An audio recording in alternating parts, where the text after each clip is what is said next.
The scenery is akin to life on the ocean waves. The bright sky on a hot afternoon shines upon the deep blue sea, while these fishermen get ready to take an adventure away from land in search of a bumper catch. The cool breeze develops into a rising tide that lifts the canoes adrift for a fishing expedition. A few meters away from the shoreline is what looks like an abandoned building.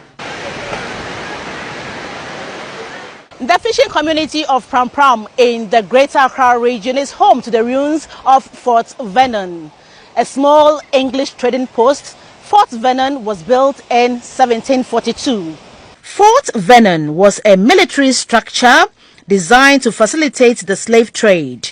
It was built by the Royal African Company out of cheap building materials like rough stones and swish, and in a great haste too. This was due to an advanced Ashanti army and in expectation of the outbreak of an English-Danish war in Europe and the corresponding military actions on the then Gold Coast. The days before 1783 destroyed the fort.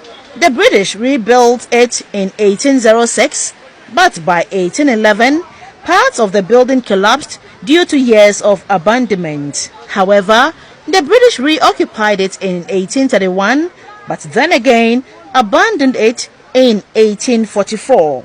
Here was housing people. Then later, according to history, the ship comes all the way to the shore, take them, and then they drive them away. They use this way, and then there is another entrance over there. But because of the sea, that place has been washed. About 10 years ago have been washed. So it have its own things that they couldn't maintain them. As you come here, you would have seen a lot of things. But the sea have already taken half of the building off. So what we are seeing now is just left with a small portion of it. So I think by a year or two, maybe you will come back and you will not even see anything again. The fort has been in ruins since and deteriorating as the years go by. Restoration works were supposedly carried out in the 1970s, and the fort subsequently served as a rest house for a period of time. Peter Ejake, who is a youth activist in Prampram and a member of a group calling for the restoration of the fort, says this edifice is indelible in the nation's